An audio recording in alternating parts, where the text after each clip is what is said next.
Film की शुरुआत में दिखाई जाती है हमें औरत जो बेड पर पड़ी होती है, जिसने अपनी जान ले ली होती है और जिसे उसकी छोटी बेटी, जिसका नाम रोज़ है, देख लेती है। कमरे की हालत देख के हम पता लगा सकते हैं कि जो रोज़ की मॉम थी, जो मर गई थी, वो ज़हमी मरीज़ बन गई थी अपने पति की डेथ के बाद। रोज़ अकेले ही अपनी मॉम के साथ रहती थी क्योंकि उसकी बड़ी बेटी किसी और के साथ चली गई थी। कमरे की हालत देख के पता लगाया जा सकता है कि रोज़ की मॉम दिमाग की दवाइयाँ खाती थी।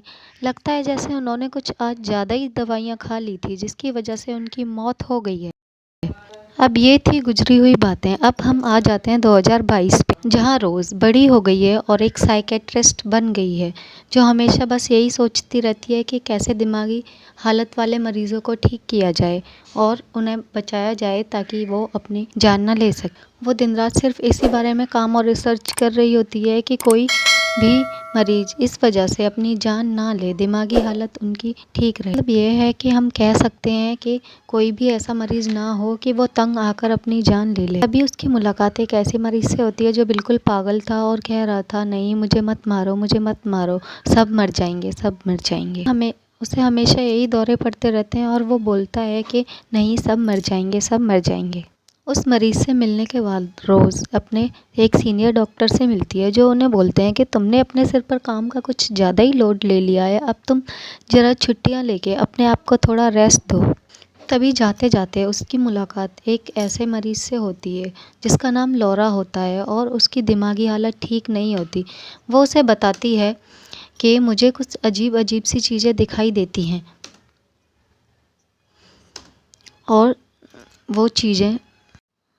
वो बोलती है मुझे कुछ अजीब अजीब सी चीज़ें दिखाई देती हैं और वो किसी के भी रूप में आ जाती हैं, जैसे कि मेरे रिश्तेदार, दोस्त कोई भी हो, या फिर मेरे दादाजी जो मर चुके हैं उनके रूप में भी आ जाती है और मुझे बोलती है कि मैं मर जाऊंगी और मुझे ये भी बोला है कि आज मैं मर जाऊंगी, तभी तो मैं इतनी परेशान हूँ।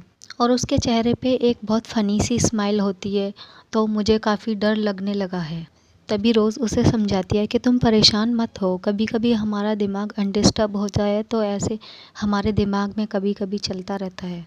तभी अचानक बातों के बीच में ही लौरा की हालत ख़राब हो जाती है और वो बुरी तरह से चिल्लाने लगती है, अजीब अजीब सी हरकतें करने लगती है। ये सब देखकर रोज़ कॉल करती है। जैसे ही वो सिक्योरिटी को कॉल करके बुलाती है, वो पीछे मुड़कर देखती है कि लौरा बहुत बुरी हालत में है और उसके चेहरे पर एक फ़नी सी स्माइल है, जैसा कि लौरा ने उसे बताया था, और उसके हाथ में एक जार का कांच का टुकड़ा है, जिसे लेकर वो अपना गला काट लेती है और मर जाती है। मरने के बाद भी उसके चेहरे से वो स्माइल नहीं जाती है। ये सब देखकर रोज़ बहुत बुरी तरह से डर जाती है क्योंकि उसने अब एक दूसरे इंसान को देखा था जिसने अपनी जान ले ली थी उसी के सामने। उसे इस बात का बहुत अफसोस हुआ कि मैं कितने दिनों से इस बात पर खोज कर रही हूँ, लेकिन फिर भी मेरे सामने आज एक दूसरी इंसान ने जान ली है और मैं उसे रोक भी नहीं पाई। इस केस की पूछताछ के लिए वहाँ 3 ऑफिसर्स आते हैं, जिनमें से एक रोज़ का दोस्त होता है। जब वो उस डेड बॉडी को देखते हैं तो उस डेड बॉडी पे जो सफ़ेद कपड़े के ऊपर भी वही निशान आ जाता है, जिस स्माइल का, जिस तरीके से उस लौरा ने अपने आप को जार के टुकड़े से काटा था। फिर रोज़ घर आ जाती है तो उसके हस्बैंड और बिल्ली दिखते हैं, जिसको रोज़ ने पाला हुआ था। वो अपने साथ हुई सारी बातें अपने पति को बताती है, जिससे उसे थोड़ा अच्छा लगता है। फिर उसका पति उसे बाहर खाना खाने के लिए ले जाता है, जहाँ उसकी बहन भी होती है, जहाँ उसकी बहन उसे अपने बेटे के बर्थडे में इनवाइट करती है और बोलती है तुम आ जाना, लेकिन रोज़ बोलती है कि नहीं, मैं आजकल बहुत बिज़ी हूँ, बहुत ज़्यादा काम।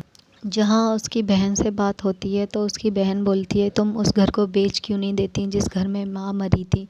तो रोज़ बोलती है नहीं, मैं उस घर को बेच नहीं सकती जहाँ मैंने अपना बचपन गुजारा था है, जब तुम मुझे छोड़कर चली गई थी। अगले दिन हॉस्पिटल में रोज़ का वो दोस्त उसे मिलता है और वो उससे बातचीत करना चाहता है, लेकिन रोज़ उससे बात नहीं करती है। तभी वो अंदर चली जाती है और रिसर्च करती है, तो उसे पता लगता है कि लौरा के इस प्रोफेसर की भी मौत हुई थी और उसके चेहरे पर भी ऐसी ही एक स्माइल थी। तभी रोज़ की बहन का फ़ोन आता है और वो फ़ोन पे बात करते हुए खिड़की से बाहर झांकती है तो उसे कोई इंसान दिखाई देता है। उसे लगता है जैसे वो स्माइल कर रहा हो। फिर वो अंदर चली जाती है। तभी वो उस मरीज़ से मिलती है। आज वो देखती है कि वो घबराया हुआ नहीं है और वो स्माइल कर रहा है और उसे बोलता है, मैं मर जाऊँगा और तुम भी मर जाओगी। फिर वो मरीज़ अनकंट्रोल हो जाता है तो रोज़ सिक्योरिटी बुलाती है। जैसे ही वो सिक्योरिटी बुलाती है, पीछे मुड़कर देखती है तो उसे दिखाई देता है कि वो मरीज़ अपने बेड पर लेटा हुआ है और बिल्कुल ठीक है। तो रोज़ को लगता है कि उसे भ्रम हो रहा है। ये सब सोचकर रोज़ घबरा जाती है और ये सारी बातें अपने सीनियर डॉक्टर को बताती है तो डॉक्टर रोज़ को 1 हफ़्ते के रेस्ट के लिए भेज देते हैं, ताकि रोज़ थोड़ा आराम कर सके और अपने माइंड को थोड़ा रिलैक्स दे सके। वो रास्ते में जाते हुए वहाँ से अपने बहन के बेटे के लिए गिफ्ट खरीदती है और वो ऐसा उस गिफ्ट के ऊपर एक फैमिली स्माइल करती हुई होती है। घर आकर वो उस गिफ्ट को रख देती है और उसके हस्बैंड का मैसेज आता है कि आज मैं थोड़ा लेट हो जाऊँगा। तभी रोज़ के साथ कुछ अजीबोगरीब हरकतें हो रही होती हैं। उसे लगता है जैसे पीछे का दरवाज़ा खुला हुआ है। जब वो पीछे का दरवाज़ा देखती है तो वो डर जाती है। तभी उसका हस्बैंड आ जाता है और वो उसकी ये हालत देख के बहुत परेशान हो जाता है। फिर रोज़ खाना लेकर अपने बिल्ली को ढूंढती है लेकिन वो कहीं नहीं मिलता है। लगता है जैसे उसका बिल्ला गायब हो जाता है। तभी वो रात को सो जाते हैं। फिर रात को अचानक रोज़ की आंखें खुल जाती हैं तो वो लॉरा की वही वीडियो देखती है जहां उसने खुद को मारा था।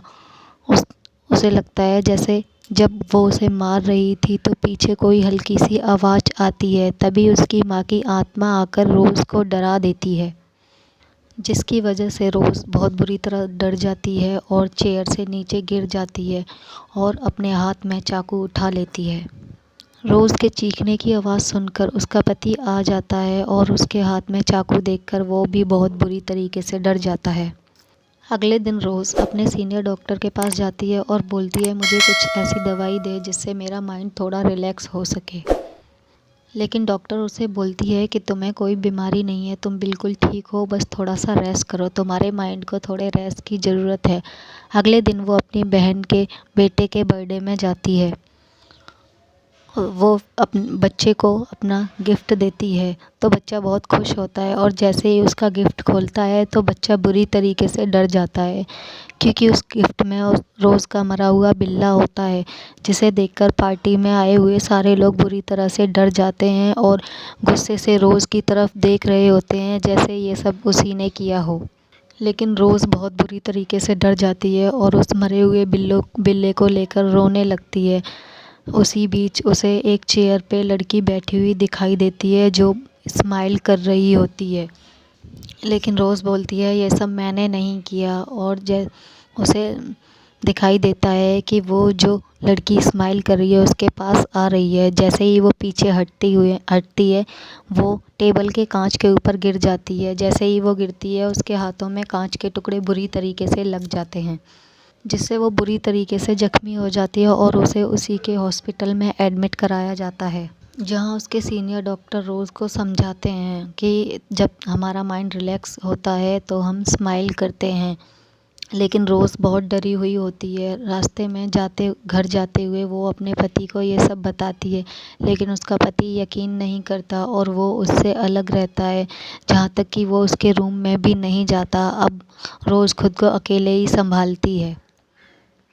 तो दोस्तों, अगले दिन क्या होता है कि रोज़ अपने प्रोफेसर की वाइफ से मिलने जाती है, जहाँ वो उसे बताती है कि मेरे हस्बैंड के साथ भी कुछ ऐसा ही हो रहा था। वो भी अजीबोगरीब हरकतें करते रहते थे, अजीब अजीब सी बातें मुझे बताते थे। जहाँ प्रोफेसर की बीवी उसे बताती है कि उन्होंने बहुत सारी तस्वीरें भी बनाई हुई थी, जो चीज़ें उन्हें दिखाई देती थी, जिनमें कुछ स्माइल की तस्वीरें भी थी। फिर प्रोफेसर की वाइफ रोज़ को बताती है कि वो एक दिन किसी पार्टी में गए थे, जहां उन्होंने एक औरत को खुद को मारते हुए देख लिया था। ये एक श्राप है जो एक से दूसरे पर बार बार चला जाता है। जो औरत मेरे पति के सामने मरी तो वो श्राप मेरे पति पर आ गया और वो लॉरा मेरे पति के लौरा ने मेरे पति को मरते हुए देखा तो वो श्राप लौरा पर चला गया। अब जैसा कि लौरा को तुमने मरते हुए देखा है तो इसलिए अब शायद तुम भी श्रापित हो। तो अब रोज़ ये जानने की कोशिश कर रही थी कि इन सब की शुरुआत कैसे हुई, जिसमें सबसे पहले कौन मरा था जब ये कर्ज शुरू हुआ, और इसे कैसे ख़त्म कर सकते हैं, नहीं तो कुछ दिनों में मैं भी मर जाऊंगी। फिर रोज़ उस औरत को बताती है कि जो तुम्हारे पति के साथ हो रहा था वो अब मेरे साथ हो रहा है। ये सुनकर वो औरत रोज़ पर भड़क जाती है और रोज़ को अपने घर से निकाल देती है। फिर वो अपने पुलिस दोस्त मदद के लिए जाती है, जहां वो प्रोफेसर का रिकॉर्ड चेक करते हैं। उन्हें पता चलता है, जहां वो उसे एक वीडियो दिखाता है जहां एक औरत के सामने एक आदमी गला काटकर अपनी जान दे देता है। उसके चेहरे पर भी एक स्माइल होती है। ये सब जानने के बाद रोज़ सारी बातें अपने हस्बैंड को बताती है, जहाँ वो देखती है उसका पति उसकी डॉक्टर के पास बैठा हुआ है और उससे बातें कर रहा है कि रोज़ की दिमाग की हालत सही नहीं है और उसे इलाज की ज़रूरत है। ये सब देखकर रोज़ चिढ़ जाती है और वहाँ से अपनी बहन के पास चली जाती है और अपनी बहन को बताती है कि मेरी ये हालत है। तो उसकी बहन को गुस्सा आ जाता है और बोलती है कि तुम भी मॉम की तरह बनती जा रही हो। फिर रोज़ को गुस्सा आ जाता है। वो अपनी बहन को बोलती है, तुम्हें क्या मतलब माँ कैसी थी, तुम तो वहाँ से हमें छोड़कर चली ही गई थी, तुमने तो हमारा कभी साथ ही नहीं दिया। ये सब बोलकर रोज़ वहाँ से गुस्से में चली जाती है। जैसे ही रोज़ गाड़ी में बैठती है उसे लगता है उसकी बहन अपनी गर्दन लटकाए हुए उसे डरा रही है, लेकिन ये उसका भ्रम होता है। उसके बाद वो अपने पुलिस दोस्त के पास फ़ोन करती है, जो उसे बताता है कि ऐसे 20 लोग हैं जो मरे, जिनकी ये हालत थी, जिनमें से 19 तो अभी मर चुके हैं, जिनमें से एक बचा हुआ है जो अभी जेल में है और उसने अपनी जान लेने की वजह किसी दूसरी औरत को ही मार दिया था, जिसकी वजह से वो अब जेल में है। फिर वो अपने पुलिस दोस्त से उस आदमी से मिलने की बात करती है, जहाँ वो उसे उस आदमी से मिलवाता है। तो वो आदमी बताता है कि तुमने जिसको मरते हुए देखा है तो वो श्राप अब तुम्हारे ऊपर आ गया है। जो जिसके सामने मरता है और जिसे मरते हुए देखता है वो श्राप उस पर चला जाता है, और मैंने भी ऐसा ही किया था। अगर तुम इस श्राप से छुटकारा पाना चाहती हो तो तुम्हें किसी और इंसान को बहुत बुरी तरीके से बेरहमी से मारना होगा, और यही मैंने भी किया था। इस श्राप से बचने का सिर्फ एक यही अकेला उपाय है। ये सब सुनकर रोज़ घबरा जाती है और बोलती है, ये सब मैं नहीं कर सकती, मैं किसी के मरने की वजह नहीं बन सकती और मेरे में इतनी हिम्मत भी नहीं है कि मैं किसी को मार दूँ।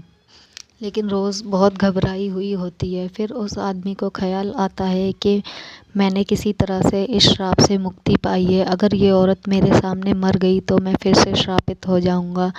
ये सोचकर वो चिल्लाने लगता है और रोज़ को वहाँ से भगा देता है। उसके बाद रोज़ और उसका दोस्त वहाँ से बाहर आ जाते हैं। रोज़ बहुत ज़्यादा घबराई हुई होती है, क्योंकि उसे ये भी पता लग जाता है कि इस श्राप से श्रापित लोग 7 दिन के अंदर मर जाते हैं और कुछ तो 4 दिन के अंदर ही मर जाते हैं।